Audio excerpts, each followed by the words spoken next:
If you were one of the 96 million people watching the 2021 Super Bowl, then you probably saw this commercial starring Will Ferrell. You know that Norway sells way more electric cars per capita than the US? Norway.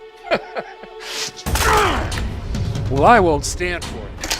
GM advertised themselves as a clean and green climate change advocate who is doing their part to help the environment and put America at the forefront of the electric vehicle revolution. Sounds great. GM is planning on bringing out 30 new EVs by 2025, which is now only 2 years away, and we've already been seeing results of that claim being brought to life. GM has already brought out the Blazer EV, the Hummer EV, and soon there will be an electric version of the Silverado and Sierra pickup trucks. But if you know anything about what GM has been doing over the past 60 years, you might think it's pretty hypocritical for them to push for electrification and acknowledge climate change. And you would be right, it's pretty damn hypocritical. Because of all the companies to ask, why does Norway sells way more electric cars per capita than the US? GM should really know the answer to that question since it was them. Hello people of the internet, I'm Nico, a guy who has dug up a fair bit of dirt on General Motors in the past. This one that details the dealings of GM with Hitler, this one that details how GM destroyed public transportation in America, and now this video where I get to take a rip at GM once more for stalling the electric vehicle revolution by about 3 decades. I won't spoil everything that GM has done in the past since I've already made the videos on those topics, and if you want to watch those videos, I have links to them down below the like button. But I do need to set the stage for what is going on. So, from the 1900s, the early 1900s, to about the 1950s, GM played a substantial role in removing public transportation and making America the car-centric nation it is today. This includes things like creating front companies that then purchased the public transportation companies for the sole purpose of destroying them, and even going as far as putting their CEO in the position of Secretary of Defense. That's not a joke, the guy's name was Charles Wilson, but I digress.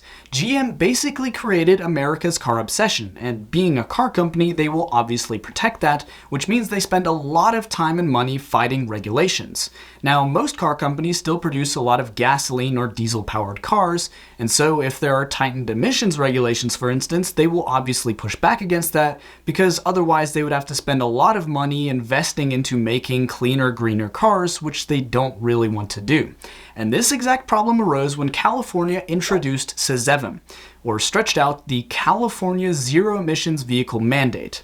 This mandate gave car makers 8 more years to turn just 2% of their cars sold in California to produce no greenhouse gases whatsoever. GM was not happy about this, so they decided to go to war on 2 fronts. One with lawyers and one with engineers. The lawyers worked on getting rid of the mandate, and the engineers worked on making a car that fit the bill, that car being the EV1. And would you know, it kicked ass. It had more power than the Toyota Camry and the Honda Accord of the time, it accelerated faster than both of them, and it did over 100 miles on a single charge back in 1990. The people loved them, but when the lawyers of GM finally killed the bill, GM recalled all of the EV1s and crushed every single one of them. Perfectly good cars that people absolutely loved, so much so that they publicly protested GM's decision, crushed because they weren't quite as profitable as their gasoline counterparts. Okay, that is business, I grant you, but it very clearly shows GM's stance on environmental issues, which can be seen again. This does get political, but while Trump was president, he loosened certain emissions regulations in regards to fuel economy standards, a move that GM, along with a few other car manufacturers, publicly supported.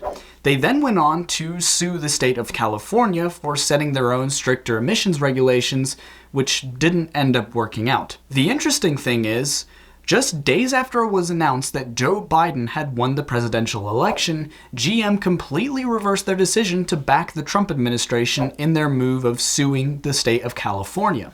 While suspicious, this move was applauded by many, including their direct rival Ford. So, while it seems that GM has come around in the end, the answer to why Norway sells more EVs per capita than America is General Motors. If you want to know the stories of all the other crap that GM has done in the past, then you can start with this video here. If you enjoyed this video, then consider subscribing. It's free and you can always change your mind later. Until next time, people of the internet, peace out.